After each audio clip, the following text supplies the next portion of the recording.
할렐루야. 9월 2일 목요일입니다. 사사기 13장 1절부터 14절까지 말씀을 읽고 은혜 나누도록 하겠습니다. 이스라엘 자손이 다시 여호와의 목전에 악을 행하였으므로 여호와께서 그들을 40년 동안 블레셋 사람의 손에 넘겨주시니라. 소라 땅에 단 지파의 가족 중에 마누아라 이름하는 자가 있더라.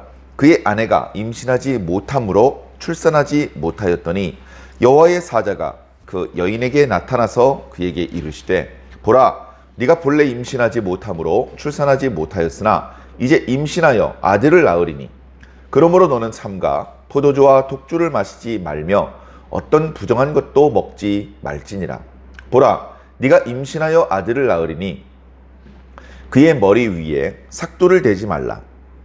이 아이는 태에서 나옴으로부터 하나님께 바쳐진 나실인이 됨이라. 그가 블레셋 사람의 손에서 이스라엘을 구원하기 시작하리라 하시니 이에 그 여인이 가서 그의 남편에게 말하여 이르되 하나님의 사람이 내게 오셨는데 그의 모습이 하나님의 사자의 용모 같아서 심히 두려움으로 어디서부터 왔는지를 내가 묻지 못하였고 그도 자기 이름을 내게 이르지 아니하였으며 그가 내게 이르기를 보라, 네가 임신하여 아들을 낳으리니 이제 포도주와 독주를 마시지 말며 어떤 부정한 것도 먹지 말라. 이 아이는 태에서부터 그가 죽는 날까지 하나님께 바쳐진 나실임이 됨이라 하더이다 하니라. 마노아가 여호와께 기도하여 이르되 주여 구하옵나니 주께서 보내셨던 하나님의 사람을 우리에게 다시 오게 하사 우리가 그 낳을 아이에게 어떻게 행할지를 우리에게 가르치게 하소서 하니 하나님이 마노아의 목소리를 들으시니라. 여인이 밭에 앉았을 때에 하나님의 사자가 다시 그에게 임하였으나 그의 남편 마노아는 함께 있지 아니한지라. 여인이 급히 달려가서 그의 남편에게 알리어 이르되 보소서, 전에 내게 오셨던 그 사람이 내게 나타났나이다 하매 마노아가 일어나 아내를 따라가서 그 사람에게 이르러 그에게 묻되 당신이 이 여인에게 말씀하신 그 사람이니까 하니 이르시되 내가 그러라 하니라. 마노아가 이르되 이제 당신의 말씀대로 되기를 원하나이다. 이 아이를 어떻게 기르며 우리가 그에게 어떻게 행하리이까? 여호와의 사자가 마노아에게 이르되 내가 여인에게 말한 것들을 그가 다 삼가서 포도나무의 소산을 먹지 말며 포도주와 독주를 마시지 말며 어떤 부정한 것도 먹지 말고 내가 그에게 명령한 것은 다 지킬 것이니라 하니라. 아멘. 예, 감사합니다. 자, 드디어 사사기 13장까지 왔습니다. 예, 13장부터 16장까지는 삼손의 이야기가 이제 쭉 펼쳐집니다. 어떻게 보면 삼손의 이야기가 사사기에 나타나고 있는 다른 많은 사사들보다도 더 많은 분량입니다. 그리고 우리가 지금까지 소개되었던 사사들도 본래는 특별한 위인이 아니죠. 평범한 사람들입니다, 사실은. 그럼에도 불구하고 하나님께서 당신의 백성 이스라엘을 구원하기 위하여서 그 사사에게 성령을 부으셨을 때 그 사사는 남달리 강한 힘과 용맹과 지혜를 발휘하게 되었고 그리고 이스라엘 백성들을 그 압제하는 이방인의 손으로부터 구원해낼 수 있었죠.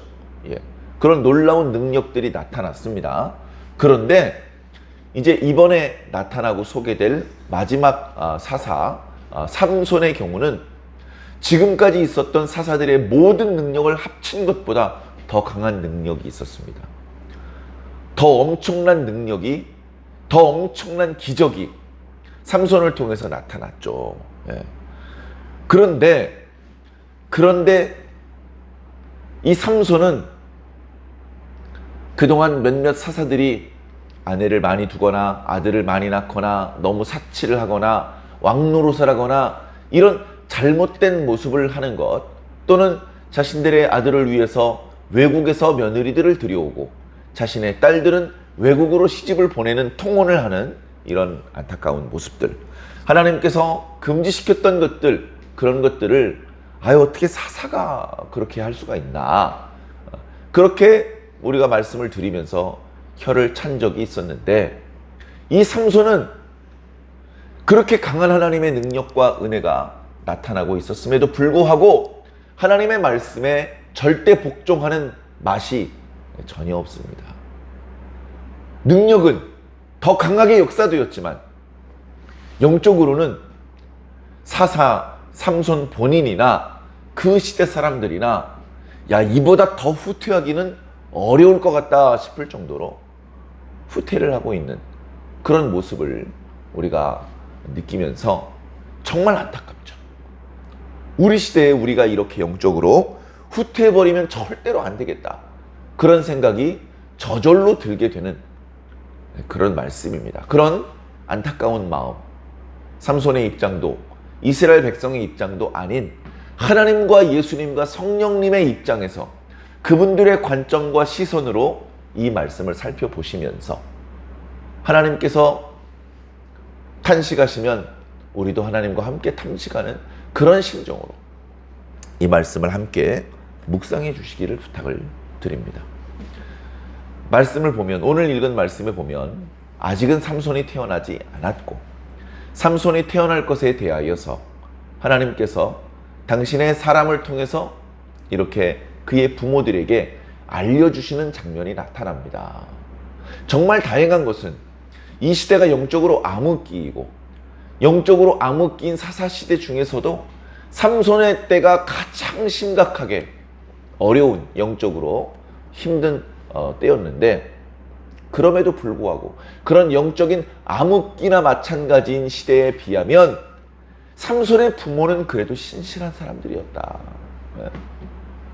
단지파 사람들이요, 단체로 여호수아 때 분배받았던 땅을 버리고 엉뚱한 곳에 가서 삽니다. 결코 하나님께서 기뻐하시는 모습이 아닙니다. 하나님께서 주신 그 땅을 지켜야 됩니다. 그 땅을 하나님의 땅, 하나님을 섬기는 땅으로 만들어야 됩니다. 그런데 여러 가지로 불편한 일이 있다고 해서 그 땅을 분배받고 그 땅을 하나님의 나라로 확장시켜야 되는 그 사명을 내동댕이 친 채 편하게, 힘들지 않게 그냥 우리 살고 싶은 대로 살 수 있는 땅으로 가자, 그렇게 생각을 하고 다른 지역으로 이동을 하는 것은 결코 바람직한 모습이 아닙니다. 하나님께서 우리 개개인을 향해서도요, 바라시는 뜻이 있습니다. 나는 네가 어디 가서 일을 했으면 좋겠어. 나는 네가 어떤 일을 했으면 좋겠어. 우리 각자에게 하나님께서 주신 사명이 있습니다. 비전이 있습니다. 처음엔 그걸 모릅니다. 하나님께서 여러 가지 방법으로 그것을 알려주시고 깨닫게 해주시죠. 그러면 이것이 나에게 주어진 사명이구나. 이 일을 위해서 하나님께서 나를 부르셨구나. 그리고서는 그 사명을 감당하기 위해서 최선을 다해야죠. 단지파의 모습은 결코 그런 모습이 아닙니다. 단지파 사람들이 단순히 이사간 게 아닙니다. 단지파 사람들이 이동을 한 과정이 사사기 뒷부분에 나타나고 있는데요, 그 과정에서 더 철저한 우상 숭배자들이 되고 맙니다. 그래서 단지파의 땅이 우상 숭배의 땅이 됩니다. 후대에 이스라엘의 남왕국과 북왕국이 분리된 이후에 북왕국 왕 여로보암이 금송아지를 만듭니다. 금송아지를 2개 만듭니다. 그 하나를 베델에다 놓잖아요, 베델을. 그리고 하나를 단에다 놓는 겁니다. 결코 하나님께서 기뻐하시는 모습을 우리는 잃어버려서는 안 됩니다. 다행스럽게 삼손의 부모님은 깨어있는 사람들이었습니다. 하나님의 사람이 와서 이야기를 할 때에 이건 하나님께서 보내신 하나님의 사자구나 라는 것을 느낄 수 있었습니다. 그리고 부부간의 관계가 나쁘지 않았어요. 먼저 아내에게 나타나서 하나님의 사자가 말씀을 하시자 그 내용을 얼른 남편에게 전달을 해줍니다. 남편은 아내의 말을 듣자마자 하나님께 기도합니다. 야, 이런 모습 찾기 힘들어요. 예. 우리는요, 하나님의 사자를 만나는 게 아니고 꿈만 꾸어도요, 내가 꿈을 꿨어. 신기한 꿈을 꿨어. 자랑하듯이 여기저기 침튀면서 얘기합니다. 그 꿈을 붙잡고 몇 사람이나 기도합니까? 주여, 이 꿈이 무슨 꿈입니까? 주여, 이 꿈의 내용대로 이루어지기를 원합니다. 이런 사람이 어디 있습니까? 그런데 그렇게 하는 사람이 예전이나 지금이나 매우 드문데 바로 삼손의 아버지 마노아는 그런 사람이었다는 겁니다. 그 이야기를 듣고 무릎을 꿇고 기도합니다. 하나님, 그 하나님의 사자를 다시 한번 우리들에게 보내주시옵소서. 우리 아내가 너무나 두렵고 놀랐고 그래서 조곤조곤 이야기를 나누지 못했습니다. 일방적으로 하나님의 사자가 하시는 말씀을 듣고 그리고서는 그냥 하나님의 사자가 떠나가시는 것을 붙잡지 못하고 그냥 그러고 말았습니다. 그런데 보니까 하나님께서 우리에게 보내셨던 이 하나님의 사자는 하나님께서 하시는 특별한 일을 위해서 오셨고 우리 가정이 하나님의 도구로 선발되어서 쓰임을 받게 되는 것 같은데 기왕이면 하나님의 의도대로 일을 잘하고 싶습니다. 어떻게 하는 것이 우리의 소임인지 여쭙고 싶으니 조금 전에 우리 아내에게 말씀하셨던 그 하나님의 사자를 한 번만 더 우리에게 보내주시옵소서. 그렇게 기도를 합니다. 하나님이 그 기도를 들으셔요. 이렇게 기도하는 사람이 없습니다. 제가 어저께 예배 시작을 할 때 기도에 대한 말씀 드렸던 기억이 나요. 우리는 기도하면 하나님 이거 해주십시오, 저거 해주십시오. 자꾸 뭘 달라고, 뭘 도와달라고, 어떤 건강을 주십시오, 물질을 주십시오, 지혜를 주십시오, 능력을 주십시오, 이거 해주십시오, 저거 해주십시오. 그렇게 뭘 달라고 하는 것이 기도다. 이런 생각을 가진다. 그런데 그것은 기도에 대한 올바른 이해가 아니다. 기도는 하나님과의 대화다. 그리고 기도는 오히려 우리가 하나님의 뜻대로 살겠다고 결심을 한 것을 고백하는, 결단하는 그런 대화다. 그런 말씀을 드리지 않았습니까? 그런데도 불구하고 우리들의 기도의 대부분은 뭔가 하나님께 요구하고 요청하는 내용들로 꽉 차 있습니다. 세상에요, 유행가들이 많이 있죠. 유행가들은 대부분 어떤 내용이냐면요, 남녀 간의 사랑 이야기가 대부분이에요. 흘러간 옛날 노래나 요즘 젊은 사람들이 좋아하는 그 노래들이나 대부분 남자하고 여자가 사랑하는 그런 것들을 소재로 하는 그런 노래입니다. 그런 종류의 노래를 연가라고 하더라고요. 연가. 대부분의 유행가들이 연가입니다. 그런데 가끔 연가가 아닌 유행가도 있죠. 연가가 아니면서도 사람들에게 이렇게 인기를 끄는, 워낙 가사가 좋고 또는 멜로디가 아름다워서 인기를 끄는 노래도 있긴 있지만 그런 노래는 흔하지 않아요. 그래서 그런 노래가 흥행을 하면 저는 참 대단하게 생각합니다. 야, 이거 대단하다. 이 노래는 보니까 연가도 아닌데 사람들이 되게 좋아하네. 야, 연가도 아닌데 이렇게 많은 사람들이 즐겨서 부르네. 참 신기하게 생각을 하곤 합니다. 근데 기도도 마찬가지예요. 자, 우리가 기도하면 하나님께서 들으시지 않습니까? 제 기도만 들으시겠습니까? 여러분들의 기도도 들으시고 이 땅에 예수 믿는 성도들의 기도를 하나님께서 들으시죠. 그 많은 성도들의 기도가 99.99%가 이거 해주시고 저거 해주시고 이것도 주시고 저것도 주시고 뭔가 하나님께 요구하고 요청하는 내용들이란 말입니다. 그런 내용들이 우리들의 기도의 대부분을 차지하고 있어요. 그런 상황 중에 아니 어떤 기도는 하나님께 요구하고 요청하는 기도가 아니야. 하나님 이렇게 해주세요, 저렇게 해주세요 하는 기도가 아니고 하나님 제가 이렇게 해드리겠습니다. 이젠 저렇게 하겠습니다. 자신의 결단과 자신의 신앙을 고백을 하는, 하나님의 은혜에 감사하는, 하나님께 사랑을 고백하는 그런 내용들로 하나님 앞에 기도를 올리는 그런 기도도 있습니다. 그러면 하나님께서 그 여러 기도들을 들으시다가 야, 요즘 시대에 이렇게 기도하는 사람도 있네. 나에게 자기 소원을 말하는, 그것이 대부분의 성도들의 기도의 내용인데 이 성도는 소원을 말하지 않네. 요즘에도 이렇게 기도하는 사람이 있네. 하면서 기뻐하십니다. 하나님께서. 그런데 마노아가 이 시대에 그렇게 기도하는 사람이었다는 거죠. 하나님, 조금만 일해도 풍작, 별로 노력을 하지 않아도 건강, 누가 속삭이는 사람 없이 편안하게 살게 해주세요. 어쩌면 그런 기도를 합니다. 사람들의 기도의 내용이 주로 그런 식이기 때문에 바알에게 가는 거예요. 하나님은 전쟁의 신이니까 요새 전투가 없잖아. 요새 농사 지어야 되는데 농사를 위해서는 농경의 신 바알에게 가야 돼. 주로 신에게 간다는 것은 자신의 소망을 이루고 자신의 욕구를 채우고 그래 이거 해달라 저거 해달라라고 말하기 위해서 가는 것이거든요. 기복신앙, 그게 전부가 되면 안 됩니다.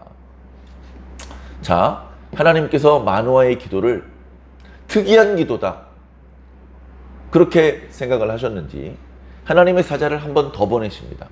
이번에도 하나님의 사자가 마노아의 아내가 혼자서 밭에서 일을 할 때 나타나셨습니다. 지난번에 자신에게 하나님의 메시지를 전달한 하나님의 사자라는 것을 한눈에 알아본 마노아의 아내가 요거 이제 이렇게 알아봐야 돼요. 하나님의 사자가 지나가도 못 알아보면 복을 못 받습니다. 아브라함이 알아봤잖아요. 아브라함의 조카 롯은 아브라함보다 영적으로 많이 부족함이 많은 사람이었는데도 불구하고 소돔성에 하나님께서 천사를 보냈을 때 알아봤습니다. 그러나 나머지 소돔 사람들은 전혀 알아보지 못했죠. 어쩌면 오늘 이 시대도 마찬가지입니다. 오늘 이 시대에 누가 하나님의 사자입니까? 하나님께서 누구의 입술을 통해서 말씀을 하십니까? 외모를 가지고는 분별하지 못해요. 외모를 가지고는. 그러나 영적으로 분별하는 것입니다. 마노아의 아내처럼 하나님의 사람을 분별해내고 하나님의 말씀을 분별해내고 하나님의 뜻을 분별해낼 수 있는 저와 여러분들이 꼭 되시기를 바랍니다. 그래 이 아내가 서둘러서 남편한테 갑니다. 기도는요, 제가 예물을 가지고 올 테니까 기다려 주십시오, 이렇게 부탁을 하기도 하는데 아마 마노아의 아내는 그렇게까지는 못했던 것 같습니다. 여보, 하나님께서 당신의 기도를 들으시고 하나님의 사자를 한 번 더 보내주셨어. 지금 밭 옆에 앉아 계시니까 그래서 갑시다. 마노아가 하던 일을 내려놓고 일어나서 아내를 따라서 하나님의 사자가 있는 곳으로 갔습니다. 그리고서는 하나님의 사자와 대화를 나누어요. 하나님의 사자와 대화를 나눕니다. 하나님의 사자가 기다려주십니다. 정말 눈물나게 감사한 일이에요. 우리와 이야기를 나누고 우리의 말을 듣기 위해서, 우리에게 답을 주시기 위해서 하나님의 사자가 기다려주십니다. 여러분, 누가 누굴 기다려야 됩니까? 낮은 자가 높은 자를 기다리는 겁니다. 세상에 사람이 하나님을 기다리는 것이지 하나님이 사람을 기다리는 법은 없습니다. 그런데 아마도 우리가 하나님을 사랑하는 것보다 하나님께서 우리를 사랑하는 마음이 더 크셨는지 하나님께서 기다리십니다. 하나님께서 양보하십니다. 하나님께서 희생하십니다. 그래 하나님의 사자가 기다립니다. 왜 이렇게 늦게 왔냐고 탓하지 않으십니다. 마노아가 묻습니다. 당신이 우리 아내에게 얼마 전에 말씀하셨던 분입니까? 내가 그니라. 아, 그러시군요.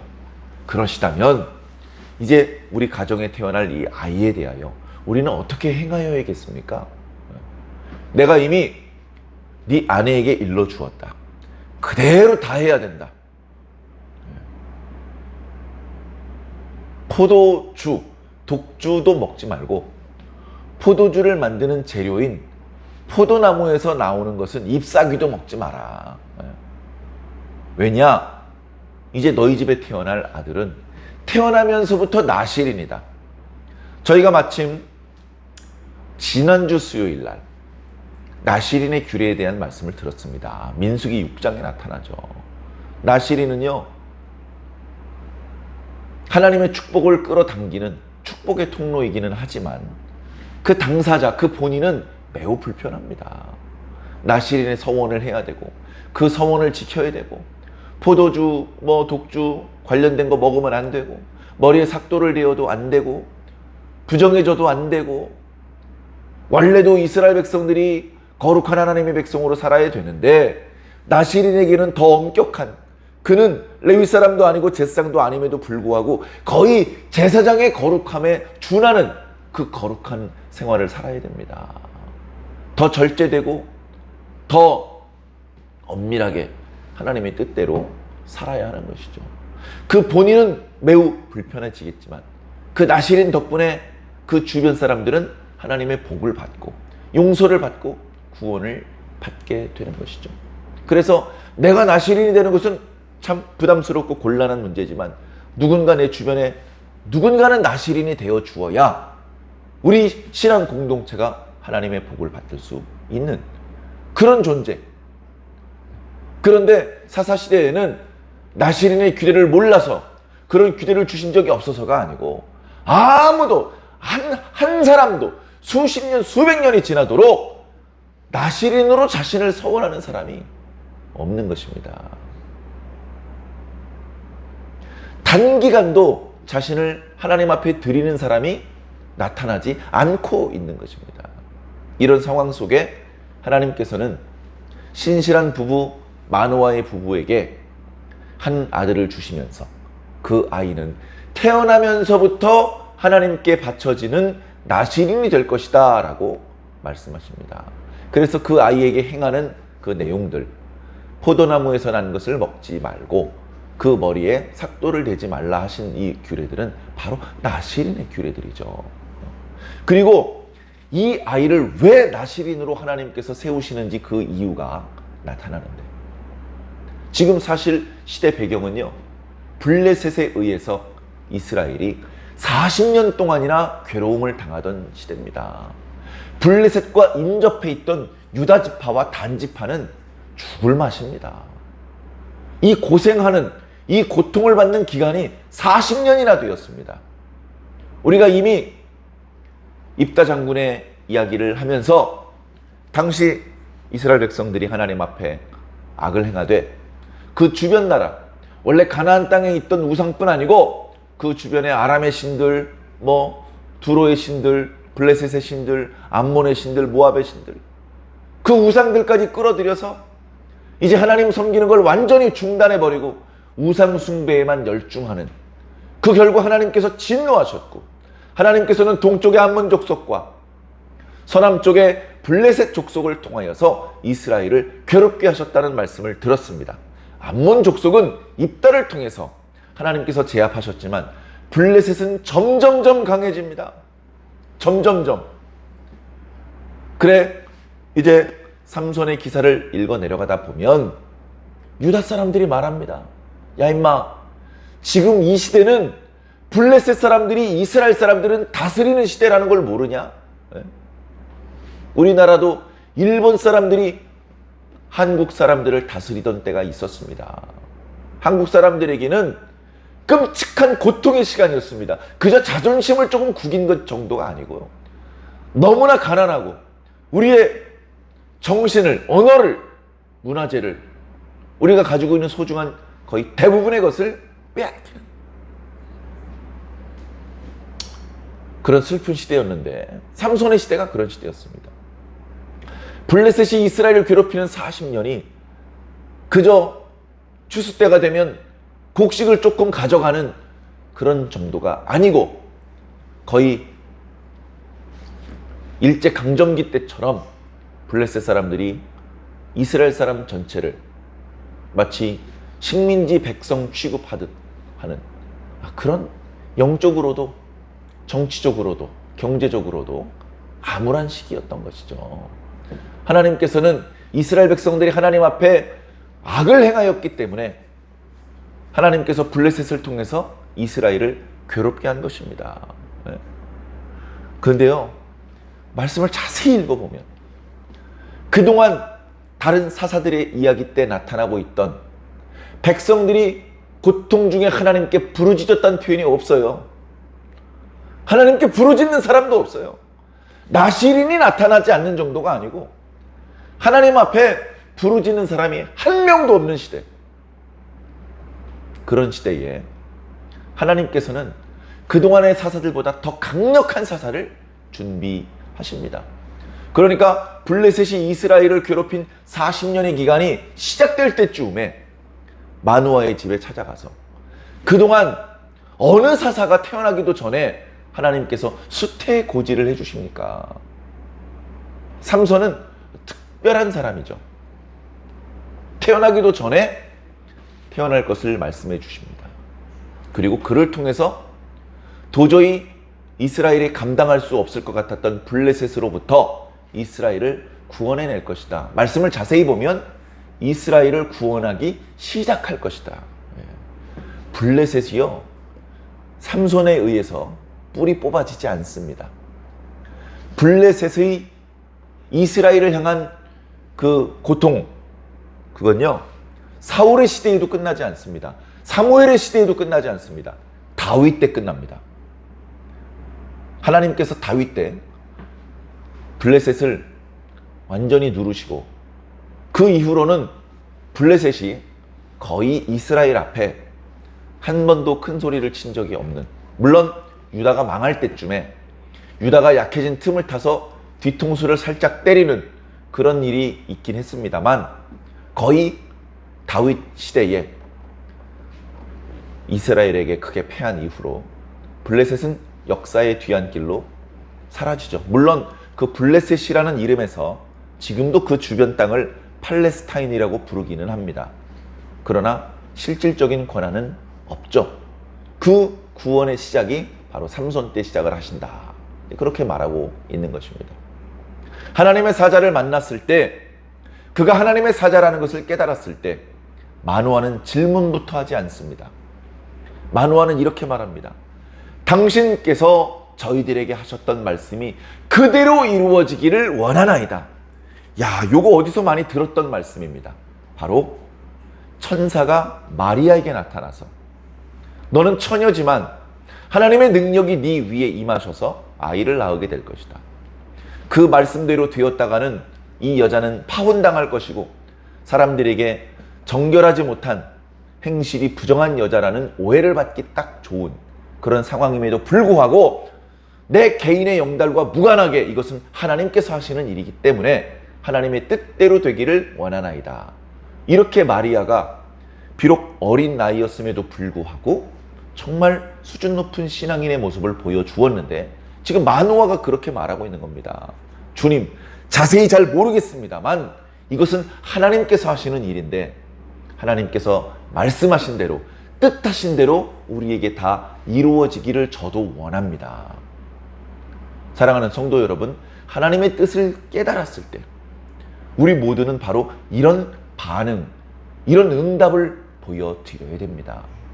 하나님, 그렇게 하시면 안 됩니다. 베드로가 그렇게 했었죠.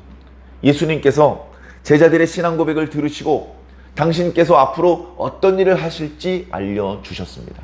그러나 그 내용은 제자들이 기대하던 내용과는 달랐죠. 베드로가 나서서 주님, 그렇게 되시면 안 됩니다.